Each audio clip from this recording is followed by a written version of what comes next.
ओम सभी को नमस्ते। ओम का उच्चारण ओ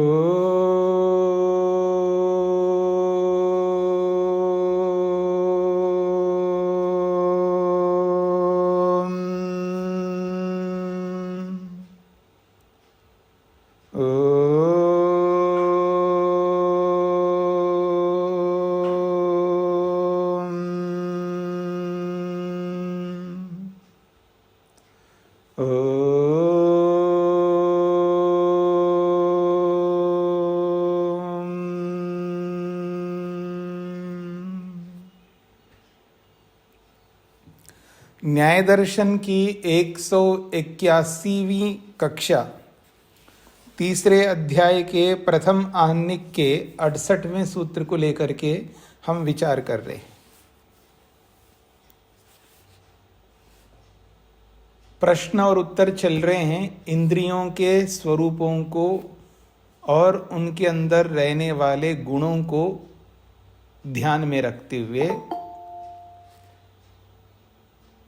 कि इंद्रियां जो है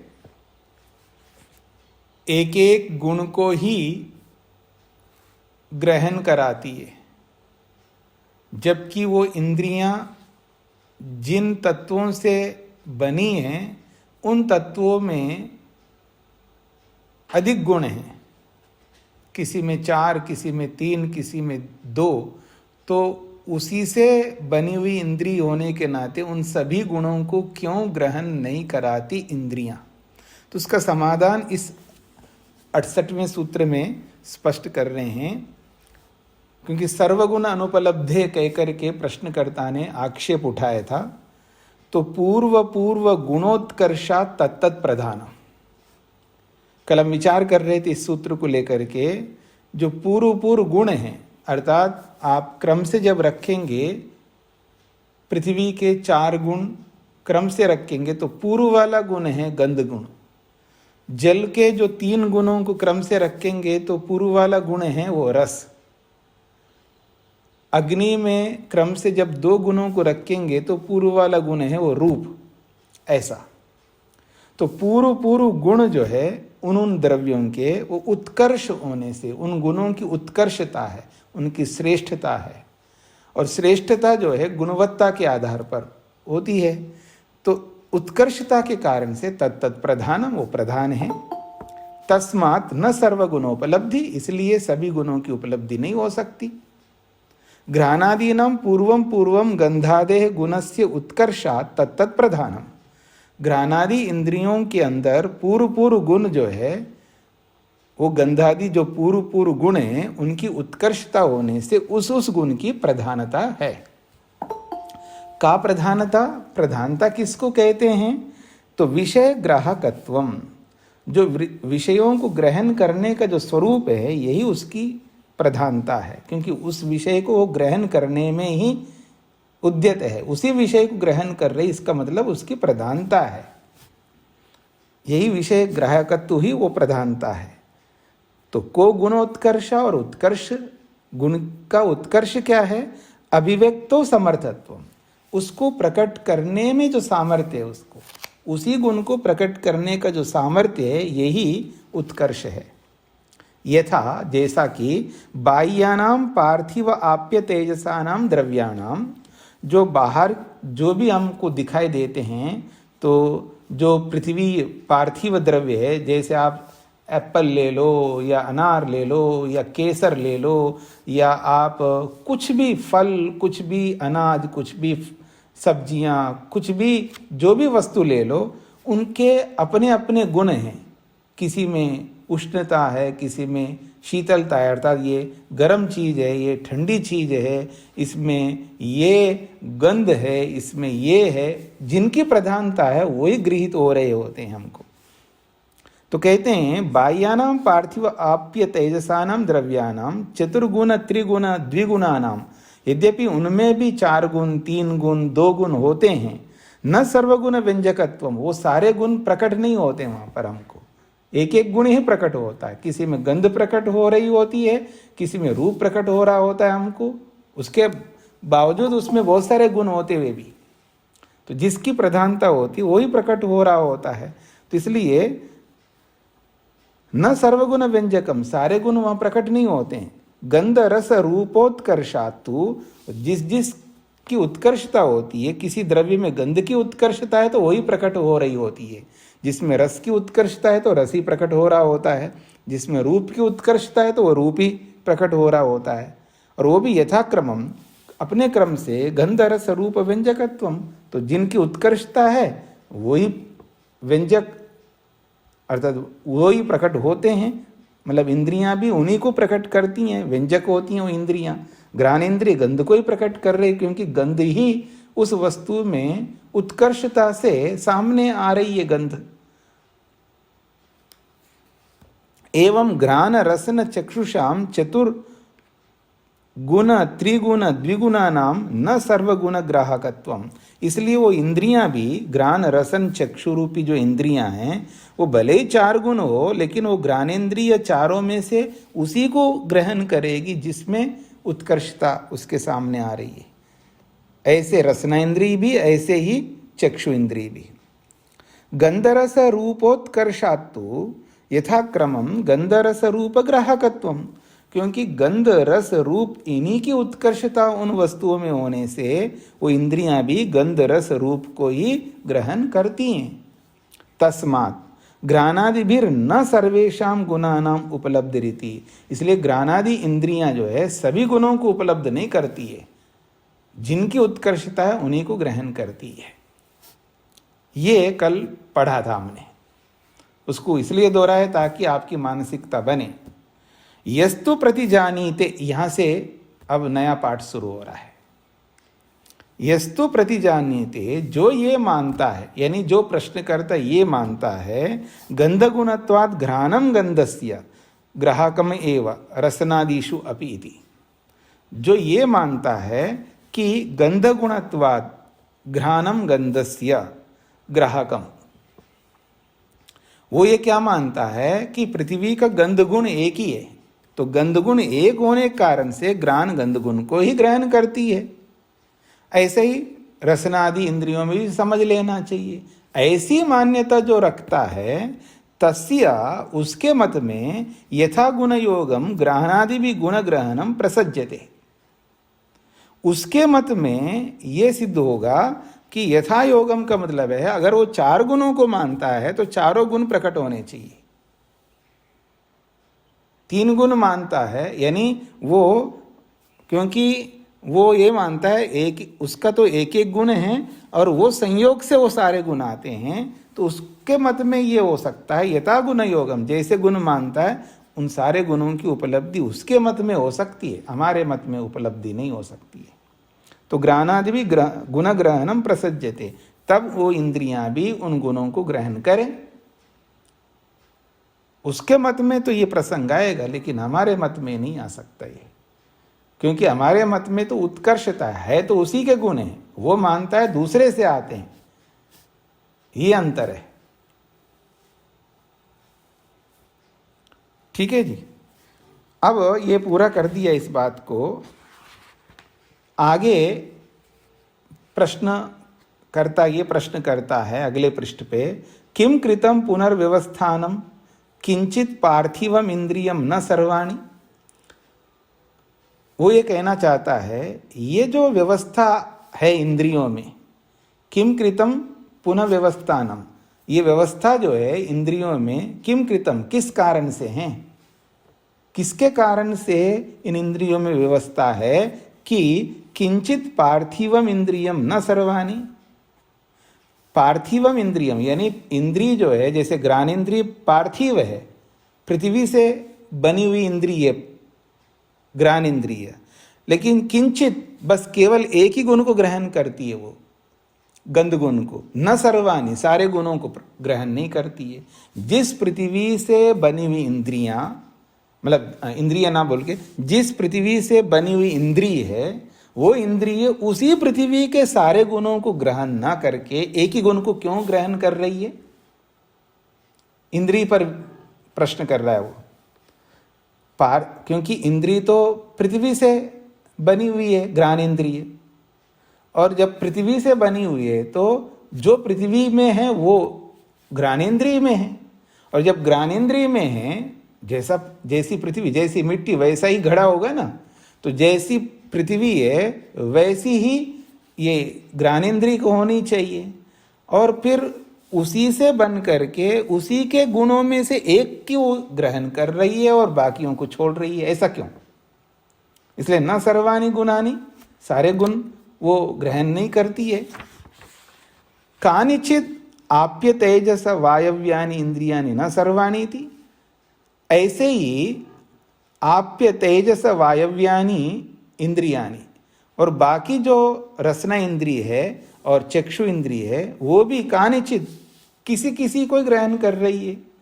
यानी जो जल से बनी हुई रसना इंद्रिय है वो रसना इंद्रिय केवल एक को ही प्राप्त कर रही है, बाकी दो चीजों को छोड़ रही है। और जो चक्षु है, जिस तेज से, जिस अग्नि से चक्षु बनी है, तेज में दो गुण हैं लेकिन एक ही गुण को प्राप्त कर रही है। न सर्वाणी, बाकियों को ग्रहण कर नहीं रही है इंद्रियां। ऐसा क्यों? उसी से बनी हुई है इंद्रियां, तो उन्हीं को ग्रहण करने में उनको क्या आपत्ति हो रही है? ये प्रश्नकर्ता का प्रश्न है। प्रश्न स्पष्ट हो गए जी आप लोगों को? उत्तर दे रहे हैं, तद व्यवस्थानम तो भूयस्त्वात्।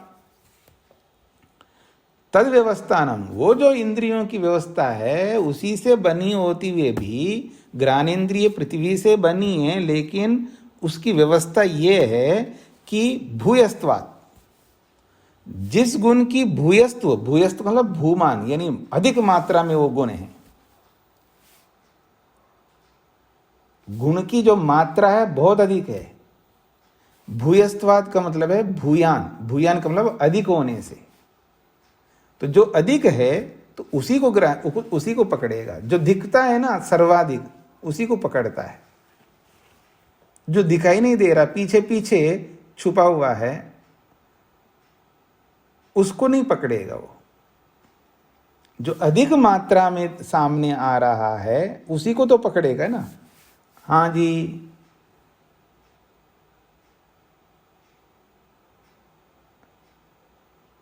कुछ बोलो कि एक जगह पर हेल्प करना है, कौन करेंगे आप में से हेल्प? तो कोई अपने आप सामने आके खड़ा, नहीं मैं करूंगा, और बाकी लोग पीछे पीछे हो रहे हैं।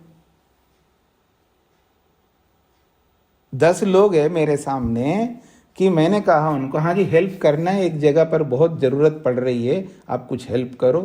तो 10 में से एक ही सामने आ रहा है, बिल्कुल सामने। मैं मुंह से निकाला ही नहीं, पूरा शब्द हुआ ही नहीं, वो एकदम सामने आ गया। और कोई दूसरा आ नहीं रहा, वो सब पीछे पीछे हो गए उसके। 10 तो गलत बोल दिया, 5-6 मान लीजिएगा, 5 है, और 5 में से एक ही सामने आ गया। तो जो सामने आ रहा है मैं उसी को पकड़ लूंगा ना। तो ऐसे ही यहां पर ये बोला जा रहा है, 4 गुण हैं पृथ्वी के अंदर, इसमें कोई दोहराई नहीं है, चारों हैं उसके अंदर। लेकिन वो चारों हैं, लेकिन भूयस्तु का मतलब है अधिक मात्रा में गंध गुण है। तो अधिक मात्रा में गंध गुण है तो वही दिखाई देगी, वो गंध ही दिखाई देगी, वहां पर गंध ही सामने आएगी, और वो इंद्रिय उसी गंध को ग्रहण करेगी। तो भूयस्तु के कारण से, अधिक मात्रा में होने के कारण से उसी को ग्रहण वो इंद्रिय करती है, ये कहना चाह रहे हैं। और ऐसा अधिक मात्रा को ग्रहण करने की स्थिति भी कैसे उत्पन्न होती है, इसको भाष्यकार और स्पष्ट करते हैं, वो समझने का प्रयत्न करना।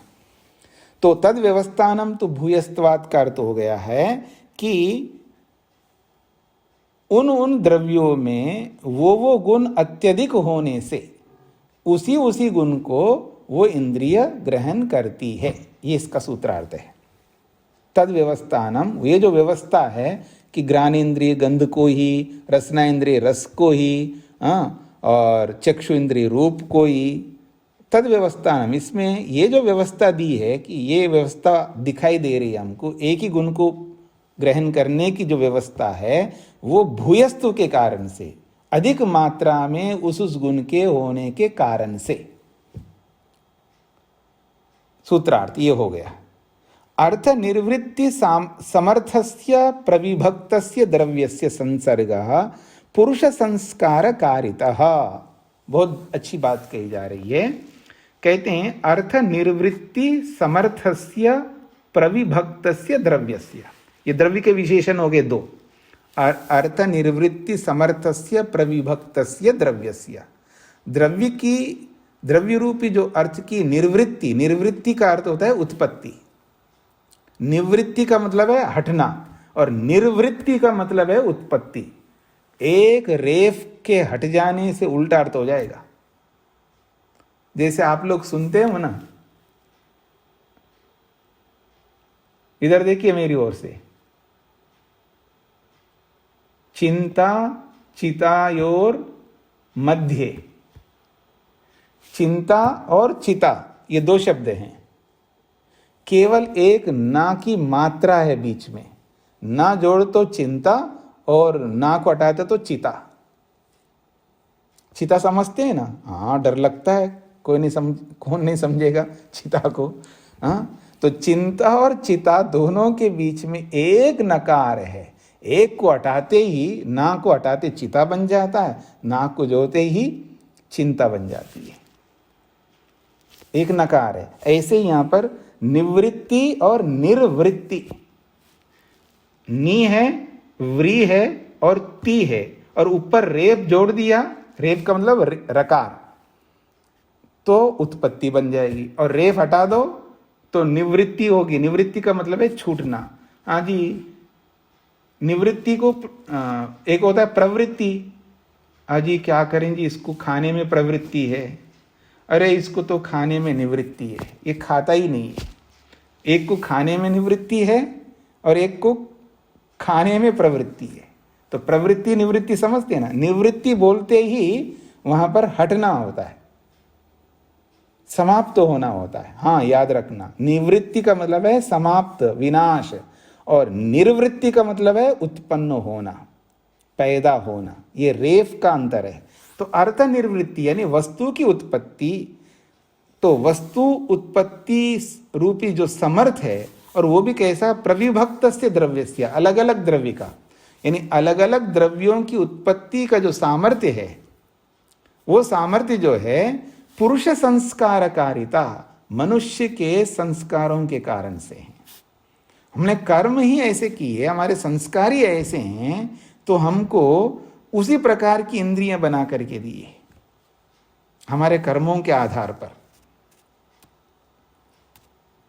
तो संसर्ग मतलब द्रव्यस्य संसर्ग, द्रव्यस्य उत्पत्ति, द्रव्य का निर्माण, द्रव्य की सृष्टि जो है, ये पुरुष संस्कारकारिता, ये पुरुष यानी मनुष्य के संस्कारों के कारण से, उसके धर्माधर्म के कारण से ऐसा है। और भूयस्तुम, इसलिए उसमें भूयस्तु है, इसलिए उसमें अत्यधिकता है, यानी उस वस्तु को भी बनाया भी ऐसा ही है कि उसमें गंध को ही अधिक रखा है, ताकि ये आदमी गंध को सूंघे उस वस्तु से, और दूसरी चीजें नहीं। जल में केवल रस को ही अधिक मात्रा में रखा, ताकि वो उस जल में से रस को ही ले। उस जल में अगर रूप है, तेज का आया हुआ है मान के चलो, तो फिर आपको गर्म पानी करने की जरूरत नहीं पड़ती सर्दी में। कुछ समझ रहे हैं ना आप लोग? एक ही चीज में सब रखेंगे तो आपका व्यवहार, आपको जिसको बोलते हो ना, मजा नहीं आएगा आपको। हाँ, याद रखना। तो आपके मजे के लिए भगवान ने आपके कर्मों के आधार पर अलग अलग ऐसे रखा है, इसलिए बदल बदल करके करते हो। कभी ठंडे पानी से नहाने की इच्छा करते हो गर्मी में, और कभी गर्म पानी से इच्छा करते हो सर्दी में। ठीक है जी? तो ये भी हमारे संस्कार, हमारे धर्माधर्म कारण है। वहां पर ये जो विविधता है, जो भिन्नता है संसार में, संसार की जितनी भी भिन्नता हैं, ये सब पुरुष कारित है, पुरुष संस्कार कारित है। क्योंकि पूरी सृष्टि मनुष्य को ध्यान में रख करके बनाई गई है, याद रखना। पूरी सृष्टि, ये कुत्ते गधे घोड़े मच्छर मक्खी के लिए सृष्टि नहीं बनाई गई। वो मच्छर, कुत्ते, गधे, घोड़े भी मनुष्य के लिए बनाए गए, अर्थात मनुष्य के प्रयोजन में कारक बने, कारण बने किसी न किसी रूप में। सब प्राणी जगत मनुष्य को सुख पहुंचाने के कारण बनते। कोई ऐसी वस्तु भगवान ने नहीं बनाई, चाहे वो योनि कोई भी हो और चाहे वो कोई भी जड़ वस्तु हो। जड़ और चेतन, प्रत्येक जड़ प्रत्येक चेतन वस्तु मनुष्य के सुख के प्रयोजन के लिए, मनुष्य के दुखों को दूर करने के प्रयोजन के लिए बनाए गए हैं परमात्मा के द्वारा। और ये सब के सब हमारे कर्मों के कारण से हैं। अगर कोई कुत्ता बन रहा है तो ये भी हमारा कर्म है, और कोई मनुष्य बन रहा है ये भी हमारा कर्म है, और कोई कुछ भी बन रहा है ये भी हमारा कर्म है। हमारे को ऐसे ही पेड़ है, ऐसे ही पौधे, ऐसे ही पहाड़, ऐसी ही नदियां, ये सब हमारे कर्मों के कारण से हैं। तो पुरुष संस्कारकारिता, पुरुष के संस्कारों के कारण से, अर्थात धर्माधर्म के कारण से ये उन वस्तुओं में वो गुण को भूयस्त्वम, अधिक मात्रा में रखा है। दृष्टो ही प्रकर्षे भूयस्त्व शब्द, और जहाँ प्रकर्षता होती है, जहाँ उत्कृष्टता होती है, वहाँ भूयस्तु शब्द का, भूयान शब्द का प्रयोग होता है। जैसे बड़ा उदाहरण देता हूँ, आप सभी ने उपनिषद पढ़ी है ना? हाँ, याद रखना, आपने उपनिषद पढ़ी है। आप ये नहीं कह सकते हम उपनिषद नहीं पढ़े। उपनिषद पढ़ी आप लोगों ने। उसमें भगवान को कहते हैं कि आखिर आप भगवान को क्यों पाना चाहते हो? संसार में इतना बहुत सुख है संसार में। महर्षि स्वामी दयानंद लिखते, संसार में दुख ज्यादा है, सुख ज्यादा है? सुख ज्यादा है, सुख बहुत है संसार में। ठीक है? हाँ, है ना। भोगों को ध्यान में रख करके चलो तो सुख ही ज्यादा दिखेगा ना हमको। मेरा उद्देश्य क्या है जी? उद्देश्य पर व्यवस्था दिखती है, यानी जो व्यवस्था की जाती है आपको ध्यान में रख करके व्यवस्था बनाई जाती है। याद रखना, व्यवस्था के लिए आप नहीं है, आपके लिए व्यवस्था है। इस पर ध्यान दीजिएगा। जैसे आप लोग बोलते हो ना, आप ही लोग बोलते हैं, हाँ, खाना मेरे लिए, खाने के लिए मैं नहीं हूं, खाने के लिए नहीं हूं, खाना मेरे लिए, ऐसे बोलते हो ना। मैं मकान के लिए नहीं हूं, मकान मेरे लिए, ऐसा बोलते हो ना।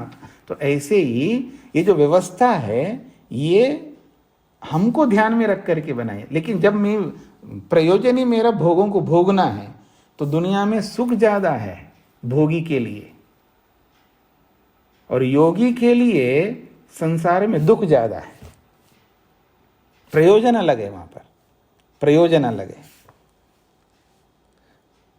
तो जब योग अभ्यास को ध्यान में रख करके, योग को ध्यान में रख करके जब दुनिया को देखेंगे, दुनिया में दुख ही दुख दिखेगा और सुख बहुत कम दिखेगा, और ईश्वर में सुख ज्यादा दिखेगा। इसलिए भूमा वै सुखम कहा है। भूमा वै सुखम, यानी परमात्मा में सुख भूमा का मतलब है बहुत अधिक है। ये भूयस्तु को ही, भूया को ही भूमा कहा है, वहां पर समझ लेना। यानी भगवान में सुख ज्यादा है। दुनिया के सुख की अपेक्षा से परमात्मा में सुख इतना ज्यादा है, वो तो अनंत है, वो अनंत है भगवान का सुख। अब ये सुख जो है ना बहुत जल्दी समाप्त होता है, याद रखना। और ये सब आपसे अधिक और कोई नहीं जान सकते। ये जो संसार का सुख है वो बहुत जल्दी समाप्त होता है, आपसे अधिक कौन जानेगा? आपसे का मतलब है हमसे अधिक कौन जानेगा जी। संसार का सुख है, मानते हैं, आप सब मानते हैं, लेकिन आप ये भी मानते हैं ये जल्दी समाप्त होता है, समाप्त जल्दी हो जाता है। इसका मतलब थोड़ा इसलिए तो समाप्त होता है, और ज्यादा हो तो लेते रहो लेते रहो लेते रहो, मिलता रहेगा मिलता रहेगा मिलता रहेगा, मिलता ही रहेगा। लेकिन ऐसा है नहीं, जल्दी समाप्त होता है, थोड़ा ही है। और ईश्वर का सुख लेते जाओ लेते जाओ लेते जाओ, लेते ही जाओगे, समाप्ति नहीं होता है। पता नहीं जी, हमने वो अक्षय पात्र को देखा नहीं देखा, लेकिन ये अक्षय तो हमको अच्छा समझ में आता है कि भगवान के साथ जब अपने आप को जोड़ते हैं तो सुख मिलता ही जाता है, मिलता ही जाता है, मिलता ही जाता है, उसमें आनंद बढ़ता ही, ये घटता बिल्कुल नहीं। बस मन से जुड़ना पड़ता है। तो भूयस्तु के कारण से ऐसा है। तो ये कह रहे हैं प्रकर्ष जो है वो भूयस्तु अर्थात भूयान, अधिकता अर्थ में प्रकर्ष शब्द है, ये कहना चाहते हैं। यथा जैसे विषयो भूयान इत्युच्यते, विषयो भूयान, अरे इसमें तो बहुत गंध है। अब ऐसे ही बोलते हो ना किसी वस्तु को, अरे इसमें तो बहुत गंध आ रही है, आप बोलते नहीं बोलते? ये कह रहे हैं विषयो भूयान इति उच्यते। संसार में क्या बोलते हैं? अरे इसमें तो बहुत गंध है, अरे इसमें रूप ही रूप दिख रहा है और कुछ दिख ही नहीं रहा है। किसी में रूप अधिक दिखता है, किसी में आपको स्पर्श ज्यादा दिखता है, किसी में आपको शब्द ज्यादा दिखता है, किसी में ज्यादा आपको गंध दिखाई देती है, ऐसा। तो विषय भी, संसार के विषय जो है हमको भूयान इति, मतलब इस विषय, ये गंध बहुत अधिक है, इसमें रूप ज्यादा है, इस कम करो जी, इसमें रूप ही रूप दिख रहा है हमको और कुछ सब दबते जा रहे हैं। जब कभी व्यक्ति कोई पोस्टर छपवाता है, कभी कुछ बनाता है, कभी कोई कपड़ा देखता है, कभी कुछ भी करता है, नहीं जी ये इसमें कलर ही कलर दिख रहा है, इसमें रूप ही ज़्यादा दिख रहा है, इसमें ये ज़्यादा दिख रहा है, इसमें वो ज़्यादा दिख रहा है। तो जिसकी अधिकता होती है वही वही दिख रही होती है उसमें, जो भी वस्तुएं आप देखते हैं उसमें।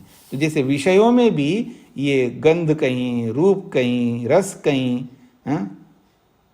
अब देखें ना रस, यदि इसमें तो मीठा मीठा लग रहा है जी, बाकी कुछ समझ में नहीं आ रहा है मेरे को, इसमें मीठा, इतना मीठा, इतना मीठा मीठा है, ना केसर समझ में आ रहा है इसमें, ना और कोई दूसरी चीज, बस मीठा मीठा दिख रहा है आप। तो कहीं रस ही रस ज्यादा अधिक है, तो किसी वस्तु में रस अधिक दिखता है, किसी में रूप अधिक दिखता है, किसी में गंध अधिक दिख रही है, ऐसा। तो लोक में भी ऐसा ही भूयस्तु, भूयान, विषयो भूयान, ये गंध अधिक है, भूयान का मतलब अधिक है इसका। यथा पृथक अर्थ क्रिया समर्थानि पुरुष संस्कार वशाद औषधि मणि प्रभृति द्रव्यानि निर्वर्त्यन्ते, ये बहुत बड़ी बात कही है। जैसा कि, यथा जैसा कि पृथक अर्थ क्रिया समर्थानि, अलग अलग क्रिया करने में समर्थ, पृथक अर्थ क्रिया समर्थानि, अलग अलग क्रिया करने में समर्थ, द्रव्यानि, आगे जाके द्रव्यानि है, तो अलग अलग क्रिया करने में समर्थ जो द्रव्य है, वो द्रव्य पुरुष संस्कार वशात, मनुष्य के धर्माधर्म रूपी संस्कारों के कारण से, कोई विष बन करके हमारे लिए खड़ा है, कोई केसर बन करके हमारे लिए खड़ा है, और कहीं एप्पल बन करके खड़ा है, कहीं खरबूजा बन करके खड़ा है, कहीं कोई कुछ बन करके खड़ा है। तो ये सारे के सारे द्रव्यानि जो है, ये सारे के सारे द्रव्य अलग अलग क्रियाओं को करने में समर्थ है, अर्थात कोई रूप देने में समर्थ है, कोई रस देने में, कोई विष देने में, कोई कुछ देने में। तो अलग अलग ये सब हमारे धर्माधर्म संस्कारों के कारण से ऐसे अलग अलग द्रव्य जो है निर्वर्त्यन्ते, उत्पन्न होते हैं। न सर्वम सर्वार्थम, इसलिए भले ही उस गंध वाली वस्तु में बाकी सारे गुण होंगे, लेकिन वो सारे गुण आपको प्रकट नहीं हो रहे होते, वहाँ एक ही गुण प्रकट हो रहा होता है, जिसकी भूयस्तवता, जिसकी अधिकता होती है, वही प्रकट हो रहा होता है। एवं इसी प्रकार से पृथक विषय ग्रहण सामर्थ्यानि ग्रहणादीनि निर्वर्त्यन्ते, जैसे ये वस्तुएं हैं ऐसे ही इंद्रियां भी अलग अलग विषयों को ग्रहण करने में समर्थ होने के लिए ग्रहणादि इंद्रियां भी उसी प्रकार से उत्पन्न होती हैं, वो भी उन्हीं विषयों को ग्रहण कराती हैं जो अत्यधिकता हो। न सर्व विषय ग्रहण समर्थानि, इसलिए सभी विषयों को वो इंद्रियां ग्रहण नहीं कर सकती, ये इसका अभिप्राय है।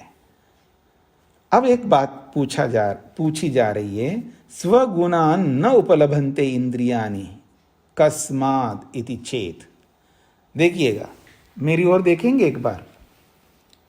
पृथ्वी से घ्राणेन्द्रिय बनी, ठीक है ना, पृथ्वी से घ्राणेन्द्रिय बनी, तो पृथ्वी में गंध गुण की अधिकता है, तो घ्राणेन्द्रिय में भी गंध गुण की अधिकता है। इसी कारण से गंधगुण की अधिकता के कारण से घ्राणेन्द्रिय गंध को ही ग्रहण करती है। तो घ्राणेन्द्रिय में भी गंध है, अपने गंध को वो घ्राणेन्द्रिय ग्रहण क्यों नहीं करती है? प्रश्नकर्ता का प्रश्न है। स्पष्ट हो रहा है आप लोगों को? पृथ्वी से घ्राणेन्द्रिय बनी, पृथ्वी में गंधगुण की अधिकता है, तो पृथ्वी से बनी हुई घ्राणेन्द्रिय में भी गंधगुण है। उसी गंधगुण की अधिकता से वो गंधगुण को ग्रहण कर रही है बाहर से। तो अपने में भी गंधगुण की अधिकता है, तो जब गंधगुण की अधिकता है तो घ्राणेन्द्रिय अपने अंदर से वो गंध को ग्रहण क्यों नहीं कर रही है? अर्थात बाहर से गंध आए ना आए, लेकिन अपने गंध को ही ग्रहण कर ले ना, वो अपने ही रूप को ग्रहण कर ले। अपने अंदर भी रूप है उसकी, और वो भी रूप की अधिकता है उसमें, इंद्रिय में भी। ऐसे सब इंद्रियों में मान लो। तो ये प्रश्न करता है, स्वगुणात स्वगुणान न उपलभन्ते इंद्रियानि। इंद्रियां जो है अपने अपने गुणों को तो ग्रहण नहीं कर रही है, कस्मात, क्यों नहीं कर रही? हमारा प्रश्न है। अगर ऐसा हम प्रश्न पूछे तो उत्तर देते हैं सिद्धांती, सगुणानाम इंद्रिय भावात। सगुणानाम इंद्रिय भावात का मतलब है घ्राणेन्द्रिय में गंध गुण तो है, अधिक मात्रा में भी है, उसको इसलिए ग्रहण नहीं करती है, वो गंध गुण भी ग्राहकत्व को प्राप्त हुआ है।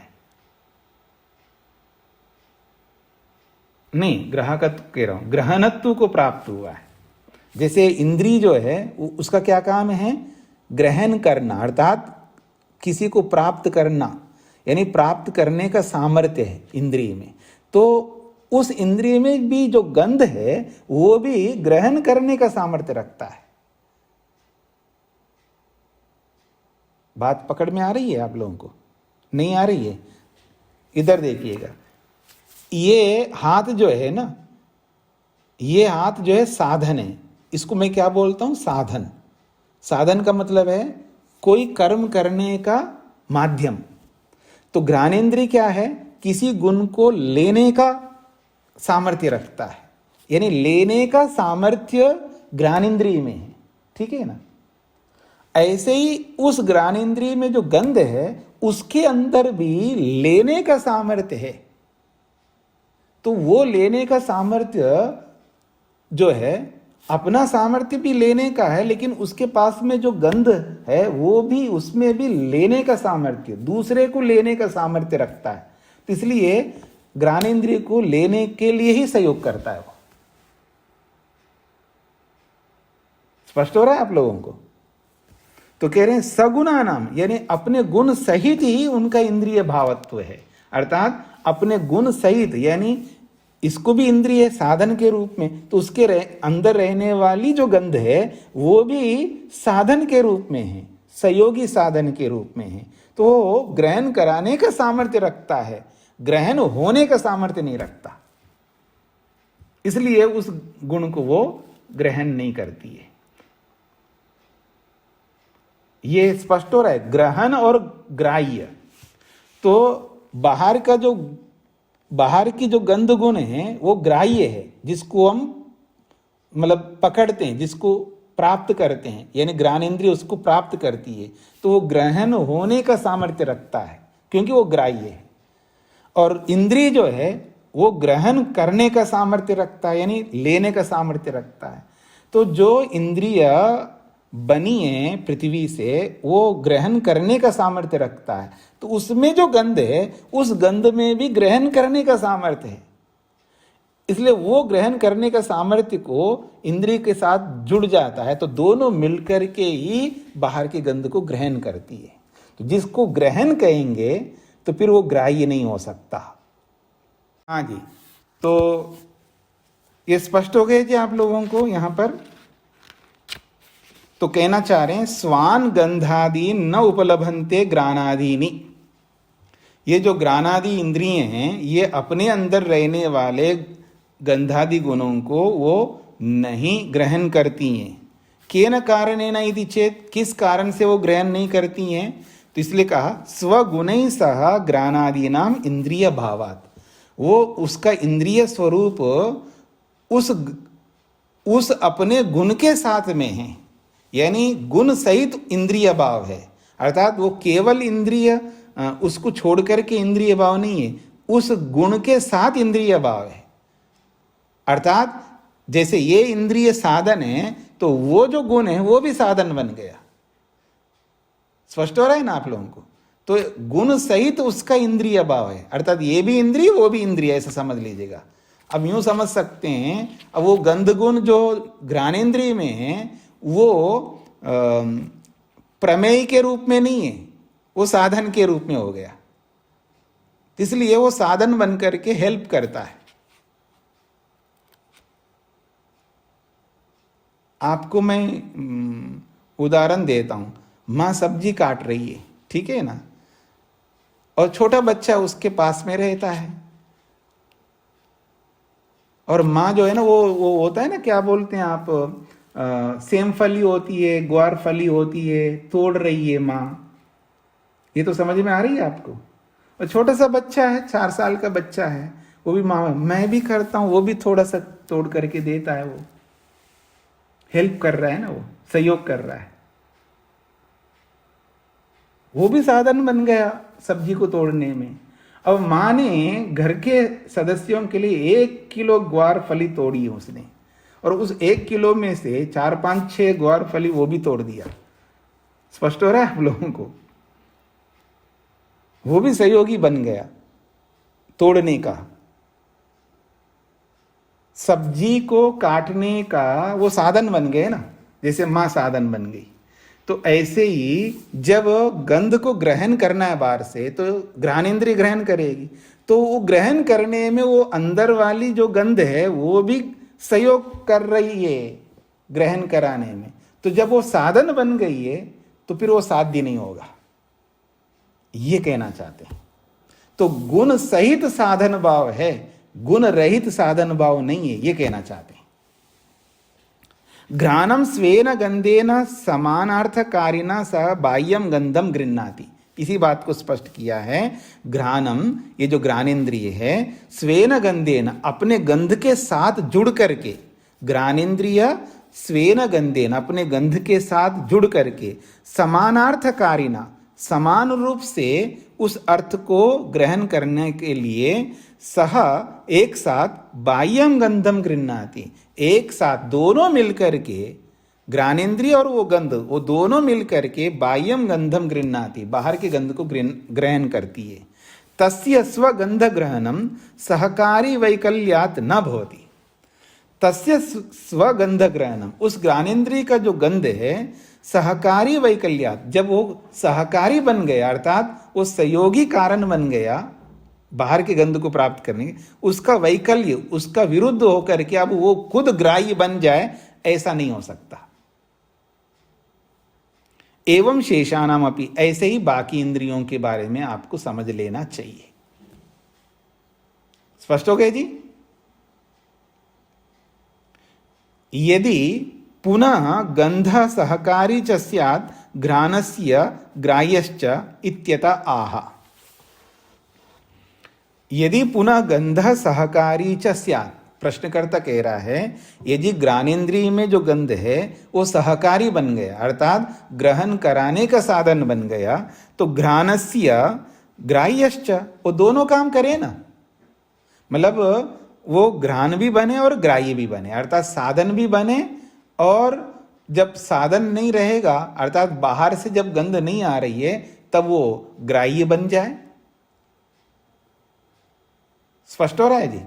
मतलब दोनों बन जाए वो, मतलब बाहर से गंध को ग्रहण कराने में साधन बन जाए, जब बाहर से गंध ग्रहण नहीं हो रहा है तो स्वयं ग्राह्य बन जाए अंदर वाली गंध। ये प्रश्नकर्ता ने प्रश्न किया। इत्यतः, इसलिए वो कहता है, यानी उसका समाधान करते हैं, ऐसा नहीं हो सकता भाई, वही साधन बने और वही ग्राह्य बने, एक ही चीज दोनों नहीं हो सकती है, ये इसका अभिप्राय है। तेनैव तस्य अग्रहणात्, उसी से उसी का ग्रहण नहीं हो सकता, क्योंकि वो साधन भी बना हुआ है, और वो साधन भी बने और वो फिर साध्य भी बने, ग्रहण करने योग्य भी बने, माइक किसी का खुला हुआ है, बंद करके रखिएगा। तो तेनैव तस्य अग्रहणात्, उसी से उसी का ग्रहण ना होने से ये व्यवस्था नहीं बन पाएगी। एक ही काम करेगी, या तो वो ग्रहण बने या ग्राह्य बने। ग्राह्य बने तो ग्रहण नहीं है, और ग्रहण बने तो ग्राह्य नहीं है। ये इसका अभिप्राय है। न गुणोपलब्धि इंद्रियाणाम, इंद्रियों के अपने गुणों की उपलब्धि नहीं हो सकती है। यो ब्रूते, जो ये कहता है, यथा बाह्यम द्रव्यम चक्षुषा गृह्यते, बाह्य द्रव्य को जैसे आंख से ग्रहण होता है, तथा तेनैव चक्षुषा तदेव चक्षुर्गृह्यतामिति, जैसे आंख बाहर के रूप को दिखा रही होती है तो अपने आप को भी दिखा दे, ऐसा कोई कहे तो ये तो वैसी बात होगी। ऐसे कैसे हो सकता है? जैसे बाहर के रूप को दिखा रहा है तो अपने रूप को ही खुद दिखा दे, तो ऐसा तो नहीं हो सकता है ना। उसी से उसी को देखने लग जाए हम। दूसरे को देखने में तो साधन बन रहा है, लेकिन उसी से उसी को देखना चाहे, आंख को ही आंख से देखना चाहे, ये नहीं हो सकता। आपकी आंख को मैं देख सकता हूं, लेकिन अपने आंख को अपने आंख से नहीं देख सकता।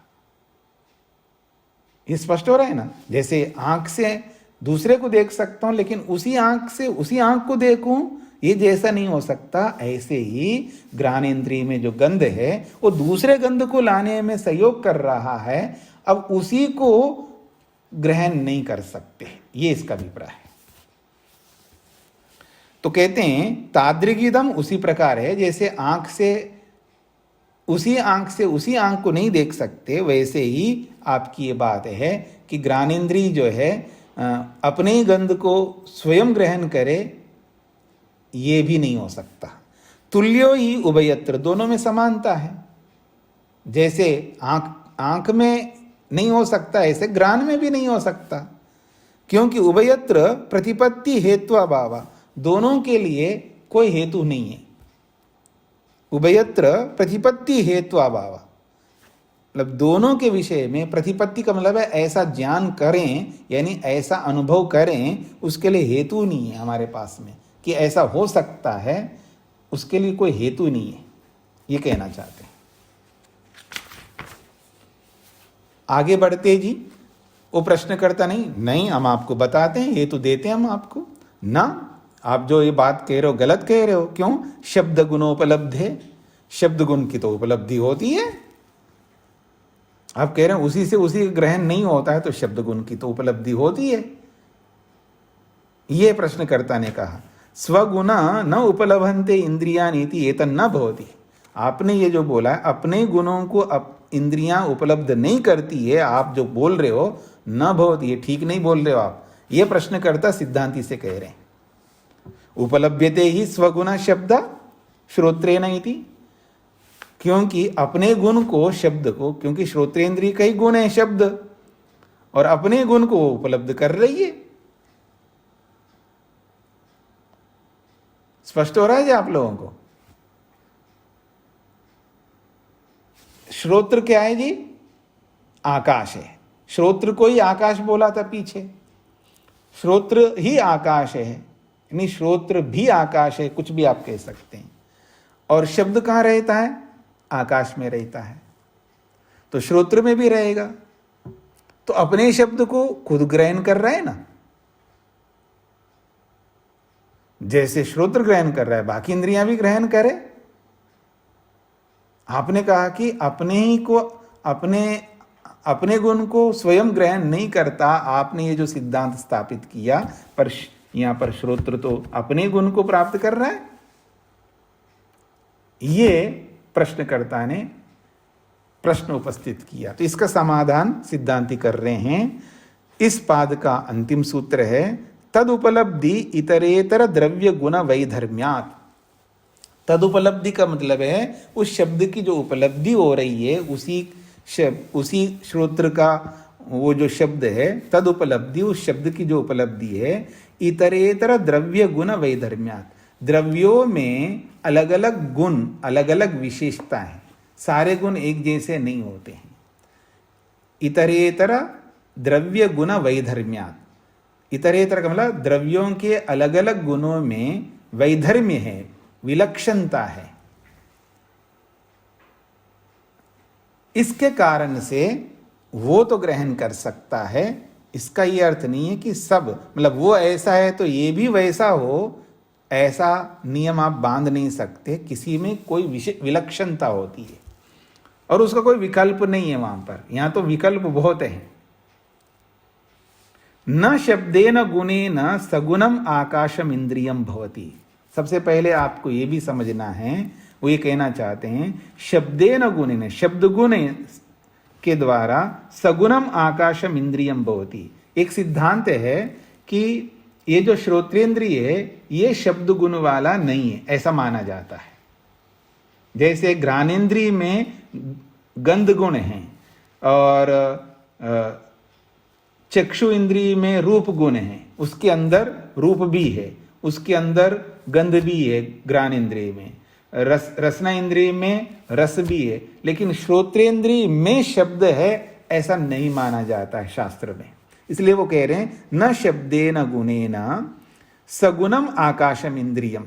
आकाश रूपी जो श्रोतेंद्रिय है वो अपने शब्द गुण के साथ में नहीं, अर्थात उसमें शब्द गुण नहीं है, ये कहना चाहते हैं।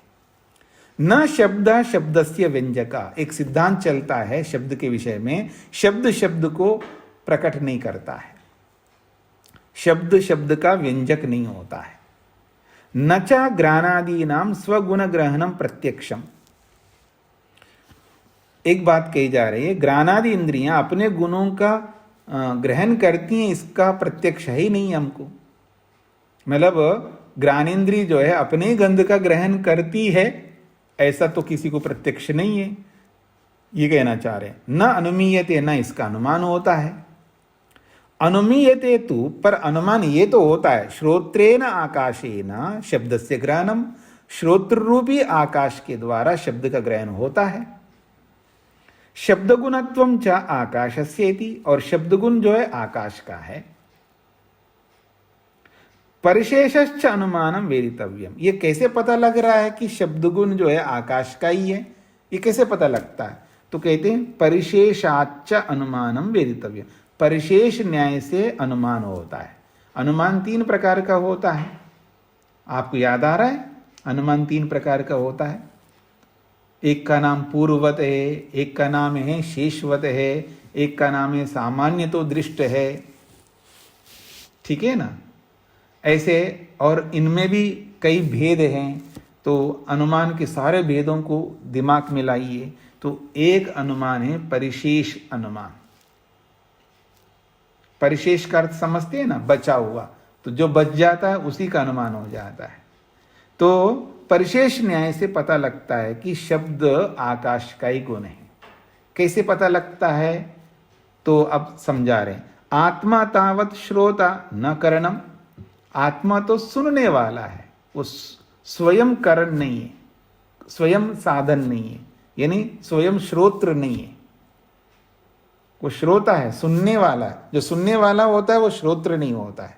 तो आत्मा तावत श्रोता, आत्मा तो सुनता है, और जो सुनता है वो श्रोत्र नहीं हो सकता, इसलिए वो श्रोतेंद्रिय नहीं है। फिर कहते हैं मनसः श्रोत्रत्वे। अच्छा, मन को श्रोत्र मान लो, तो अगर मन को श्रोत्र मानेंगे तो फिर कोई बधिर होता ही नहीं है, फिर बधिर की सिद्धि नहीं हो सकती। स्पष्ट हो रहा है आप लोगों को? अगर मन को ही श्रोत्र मान लो तो फिर तो बधिर कोई होगा नहीं दुनिया में, लेकिन बधिर तो बहुत लोग होते हैं। इसका मतलब मन श्रोत्र नहीं हो सकता, वो भी कट गया, आत्मा भी कट गया, मन भी कट गया। पृथिव्यादीनां घ्राणादि भावे सामर्थ्यम, श्रोत्र भावे च असामर्थ्यम। पृथ्वी आदि जो है वो घ्राणादि इंद्रियों के रूप में उनमें सामर्थ्य है, लेकिन श्रोत्र के रूप में उसमें सामर्थ्य नहीं है। पृथ्वी आदि तत्वों में घ्राणादि इंद्रिय बनने के रूप में सामर्थ्य है, लेकिन श्रोत्र बनने का सामर्थ्य उनमें है ही नहीं है। पृथ्वी में, जल में, अग्नि में, वायु में, इन चारों में घ्राण इंद्रिय, रसना इंद्रिय और चक्षु इंद्रिय, स्पर्श इंद्रिय, इन सब इंद्रियों के रूप में बनने का सामर्थ्य है, लेकिन उनमें श्रोत्र इंद्रिय के रूप में बनने का सामर्थ्य है ही नहीं है, तो वो भी कट गए। अस्ति चैदम श्रोत्रम, बचा हुआ केवल ये ही है श्रोत्र। आकाशम च शिष्यते, तो ये श्रोत्र कौन है फिर? न तो वो पृथ्वी है, न जल है, न अग्नि है, न वायु है, ठीक है, न ही वो मन है, न ही वो आत्मा है, तो फिर कौन बचा? तो आकाश ही बचा है। आकाशम च शिष्यते, तो आकाश ही बचा, इसलिए शब्द आकाश का ही गुण है, ऐसा परिशेष न्याय से सिद्ध होता है। परिशेषाद आकाशम श्रोत्रमिति, और इसी परिशेष से आकाश ही श्रोत्र है, ये सिद्ध करना चाहते हैं। स्पष्ट हो रहा है जी आप लोगों को? कुसुम जी ने हाथ खड़ा किया, क्या प्रश्न है?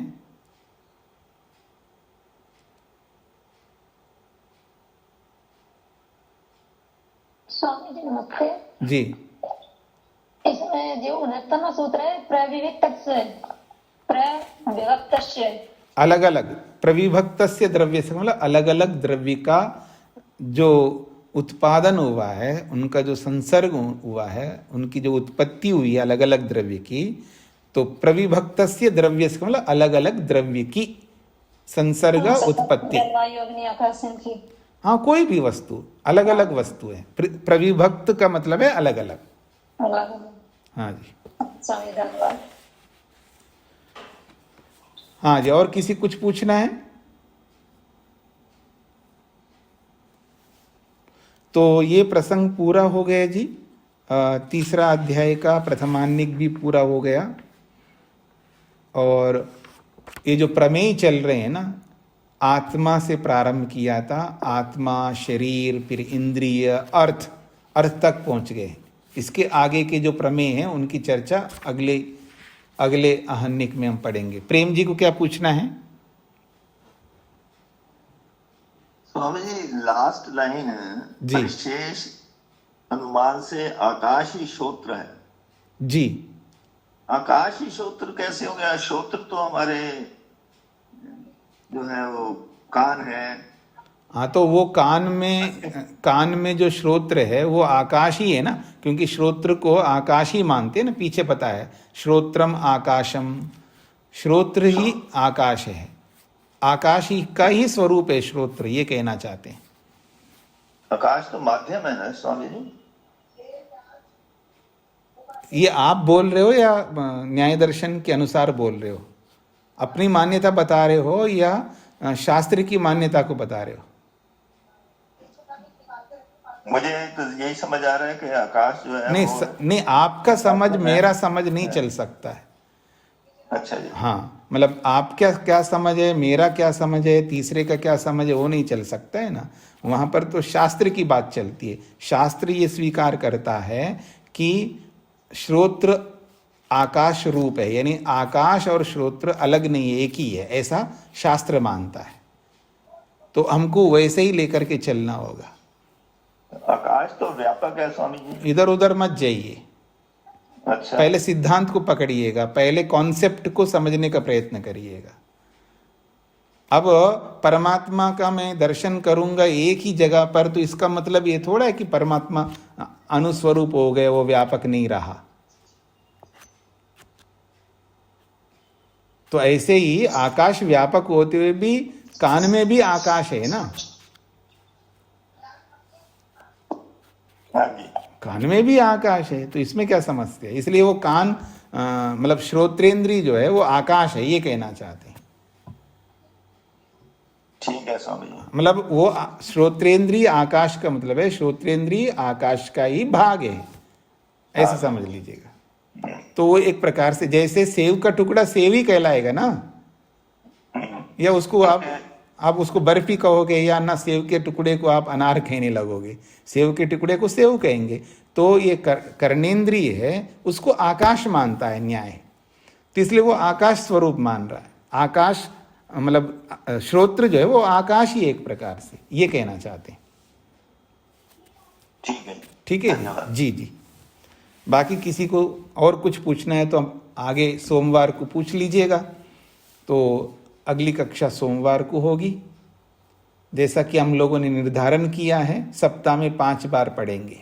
एक रविवार को अवकाश और एक अष्टमी और पूर्णिमा अमावस्या। ठीक है जी। ओम शांति शांति शांति।